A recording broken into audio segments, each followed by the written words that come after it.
Hello everyone, আসসালামু আলাইকুম। আমি সাইকি।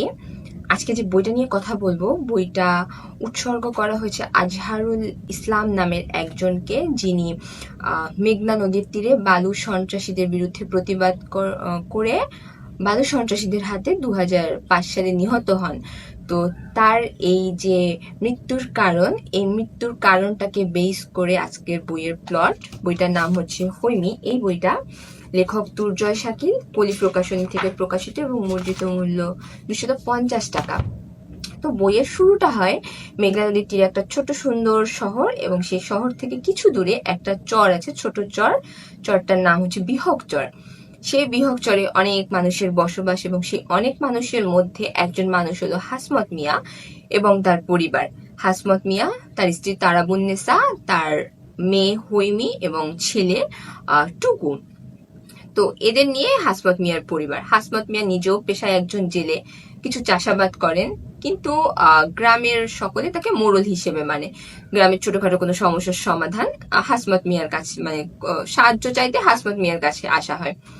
তার মেয়ে যে হৈমি, হৈমি স্কুলে পড়ে, ছোট। তার ভাই টুকু, সে আরো ছোট। টুকু আর হৈমি চরিত্রটাকে এমন ভাবে, আমি ফার্স্টে হৈমি চরিত্রটা সম্পর্কে কিছু বলি। হৈমি চরিত্রটা ছিল বেশ চঞ্চল একটা চরিত্র। তার ভেতরে দেখা যায় তার বুদ্ধির খুব ধার, প্রতিবাদী কিছু মনোভাব ছোটবেলা থেকেই অল্প অল্প করে দেখা যাচ্ছিল। এবং তার ভাই যে টুকু, সে সবসময় হৈমির সাথে থাকতো, অর্থাৎ হৈমি যা বলবে তাই।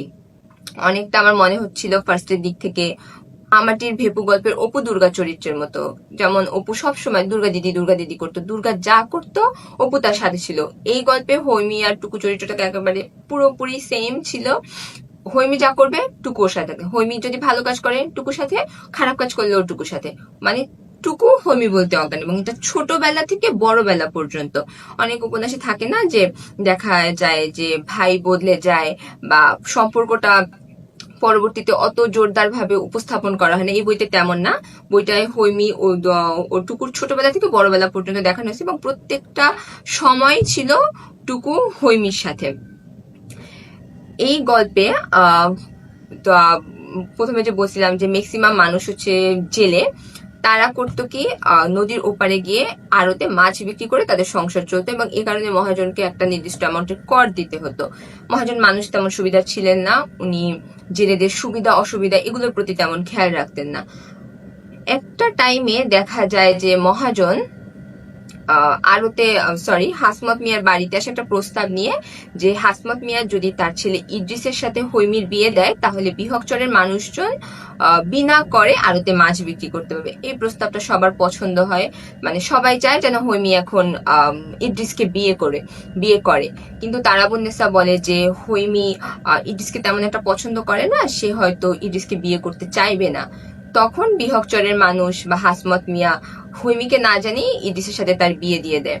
কিন্তু মানে হৈমি চরিত্রটাকে যেভাবে উপস্থাপন করা হয়েছে, প্রতিবাদী দুরন্ত একটা চরিত্র, সেই হিসেবে তার তো ইদ্রিসের সাথে সংসার করার কথা না। সে নিজস্ব বুদ্ধিমত্তার জোরে বলা যায় বা দুরন্তপনার জোরে বলা যায়, সে যেভাবেই হোক ইদ্রিসের সাথে সংসার করে না, সে আবার নিজের বাবার বাসাতেই মানে ফিরে আসে। এই যে হৈমি ইদ্রিসের সাথে সংসার না করে ফিরে আসলো, এ কারণে মহাজন বা ইদ্রিস আরো মানে কি বলে ওটাকে, বিহকচরের মানুষের প্রতি আরো ক্ষেপে যায়। তারা করের পরিমাণ বাড়াই দেয়, কিন্তু এত পরিমাণ কর দিয়ে যে ওরা আড়তে গিয়ে মাছ বিক্রি করবে, তাহলে ওদের লভ্যাংশের পরিমাণটা খুব মানে কম হয়ে যায়, তাতে ওদের পোষাচ্ছিল না। এ কারণে ওরা ডিসাইড করে যে ওরা বিহকচরে নিজেদের একটা আড়ত দিবে, সেখানেই মাছ বিক্রি করবে। সেই হিসেবে ওরা কাজ শুরু করে দেয়। এবং এক্ষেত্রে দেখা যায় হৈমি ওদের কিছুটা বুদ্ধি দেয় যে কিভাবে মানুষজনকে বিহকচরে মাছ কিনতে আসার জন্য রাজি করানো যায়। তো সেই বুদ্ধিতে কাজও হয়। মহাজন এই জিনিসটা মানতে পারে না যে তারা নিজস্ব আড়ত দিবে। সে নানাভাবে আড়তটা বন্ধের চেষ্টা করে, কিন্তু পরবর্তীতে সফল হয় না। কিছু সময় পরে মহাজন আর একটা প্রস্তাব নিয়ে হাসমত মিয়ার কাছে আসে যে সে হৈমি আর ইদ্রিসের ডিভোর্সের ব্যবস্থা করবে। তার আড়তের ক্ষেত্রে কোনো অসুবিধা নেই, কিন্তু সে বিহকচরের বালু উত্তোলন করতে চায়, তার জন্য কিছু ক্ষতিপূরণ বিহকচরের মানুষদের দিয়ে দেওয়া হবে। এই প্রস্তাবে কেউ রাজি হয় না, কারণ বিহকচরের বালু যদি উত্তোলন করা হয়, একসময় দেখা যাবে বিহকচরের কোনো অস্তিত্বই থাকবে না। তারা বৃহৎ চরটাকে নিজের প্রাণের থেকেও বেশি ভালোবাসে এবং সেই চরের অস্তিত্ব থাকবে না এটা তারা মেনে নিতে পারে না। আর এখান থেকেই বইয়ের মেইন কাহিনীটা শুরু, মহাজনের বিরুদ্ধে প্রতিবাদ এখান থেকেই শুরু। এভাবে বইয়ের কাহিনীটা আগায়। এই প্রতিবাদ মানে হৈমীরা যখন ছোট তখন এই জিনিসটা শুরু হয়, ওরা যখন স্কুলে পড়ে। এর মধ্যে দেখা যায় যে গল্পে একটা নতুন চরিত্র আসে, নওফেল চরিত্র, তার সাথে হৈমীর মাধ্যমে তার এই বিহকচরে আগমন। নওফেল পরবর্তীতে হৈমীর বাবা নওফেলকে ওদের বাসায় আশ্রয় দেয়। নওফেল আর হৈমীর একটা সুন্দর সম্পর্ক হয়। আর নওফেলও ওই যে বিহকচরের মানুষদের সাথে সাথে প্রতিবাদের জন্য কাজ করে, লড়াই করে।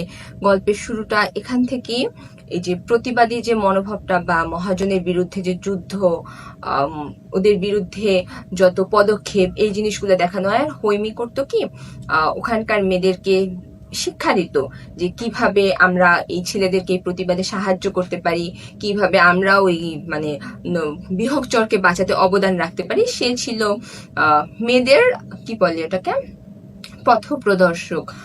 মানে মেয়েদেরকে সে পথ দেখাতো যে কিভাবে এই জিনিসটা থেকে মুক্তি পাওয়া যায়। হৈমী চরিত্রটা এমন, কিন্তু লাস্টে গিয়ে দেখা যায় কি, মানে গল্পের প্রথম দিক থেকে হৈমীর যে মুখ্য ভূমিকা আছে সেটা দেখানো হয় না।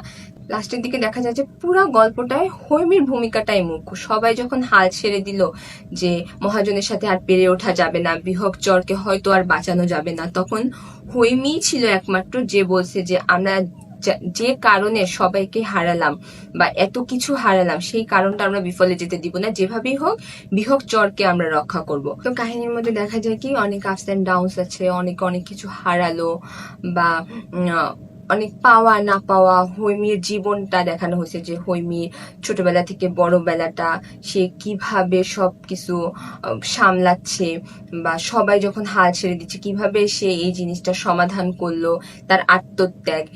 এবং লাস্টের যে এন্ডিংটা মনে হবে যে আসলে এন্ডিংটা এমন না হলেও পারতো, আপনার খারাপ লাগতে বাধ্য হবে। আর সব থেকে যে জিনিসটা এই বইতে ইন্টারেস্টিং লাগছে সেটা হচ্ছে টুকু আর হৈমীর যে একটা বন্ডিং, সেটা। টুকু আর হৈমী আপন ভাই বোন না। টুকুর যখন 4 বছর বয়স তখন ওর বাবা মারা যায় এবং তখন থেকে সে হাসমত মিয়া বাসায় থাকে, সেই হিসেবে ওরা একসাথে বড় হয়েছে। কিন্তু ওদের ভেতর যে একটা বন্ডিং, ওটা হয়তো আপন ভাই বোনের মধ্যে এরকম বন্ডিং দেখা যায় না। সবাই যখন হৈমীকে ভুল বোঝে যে হৈমী হয়তো নিজের স্বার্থের জন্য এই কাজটা করছে, তখন একমাত্র টুকু ছিল যে হৈমীকে বিশ্বাস করছে, ভরসা করছে। যখন হৈমীর বিরুদ্ধে টুকুর ওয়াইফ জাফরানি কথা বলতেছিল, তখনও সে মানে বলছে যে আমার বোনের বিরুদ্ধে কিছু বলবা না, আমি বিশ্বাস করি আমার বোন এমন কিছু করতে পারে না। প্রথম থেকে শেষ পর্যন্ত সে হৈমীর পাশে ছিল প্রত্যেকটা সময়। আর হৈমীর আর নওফেলের যে একটা মানে প্রেম তৈরি হয়েছিল বা ওদের বিয়ে, ওই জিনিসটার জায়গায় গিয়ে ওর কি বলে ওটাকে, লাভ লাইফটা যে দেখানো হয়েছে, ওই জায়গাটাও ভালো লাগছে। আর একটা গ্রামীণ সমাজের চিত্র ফুটে উঠছে এই কাহিনীটার মধ্যে।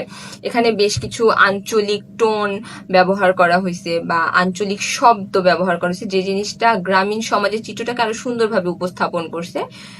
যদি চলিত ভাষায় বা স্বাভাবিক নিয়মে জিনিসটা লেখা হতো তাহলে হয়তো যে জিনিসটা অতটা ডিপ ভাবে বোঝা যেত না, যে একটা জেলে চরিত্র বা একটা গ্রামীণ চরিত্রের বই, গ্রামীণ সমাজের বই আমরা পড়ছি, ওটা অতটা ডিপ ভাবে বোঝা যেত না। এখানে আঞ্চলিক শব্দগুলোর ব্যবহার বা উচ্চারণ যেভাবে করা হয়েছে, আমার কিছু কিছু শব্দ বুঝতে সমস্যা হচ্ছে। পরে দেখলাম যে লাস্টে মানে যেগুলো বুঝতে সমস্যা হতে পারে সেগুলো তারা চলিত ভাষা বা আমরা এখন যেভাবে ইউজ করি সেটা লিখে দিছে লেখক। তো সেক্ষেত্রে আমার বুঝতে সমস্যা নেই এবং আমার মনে হচ্ছে যে ওই রকম ভাষা ইউজ করার জন্য গল্পটা আরো বেশি জোরদার হয়েছে। তো সব মিলিয়ে আমার বইটা ভালো লাগছে। আমি এটাকে আর 10-এর ভেতরে রেটিংস 8 দিব। তবে সব থেকে যে কথাটা আমি বলবো, এই বইটা আমার কাছে আসছে 3-4 মাস আগে, হয়তো একজন গিফট দিছিল। বইটা আমি পড়িনি, আমার পড়ার কোনো ইন্টারেস্টও জাগে নাই। কারণ হচ্ছে এই বইয়ের প্রচ্ছদটা কেন জানি না আমার ভালো লাগেনি, সে কারণে আমি বইটা পড়ার কোনো আগ্রহ খুঁজে পাইনি। কিন্তু বইটা পড়ার পর আমার মনে হয়েছে যে বইটা আসলে আমি আগে পড়লে আমার ভালো লাগতো বা আগে পড়া উচিত ছিল, এতদিন ফেলে রাখা বইটা আমার উচিত হয় নাই। কিন্তু বইটার প্রচার বা প্রচারণা আমি খুব কম দেখছি, বইটা আমার চোখে আগেও পড়ে নাই। তো আপনারা পড়ে দেখতে পারেন, বইটা আমার মনে হয় যে আপনাদের ভালো লাগবে।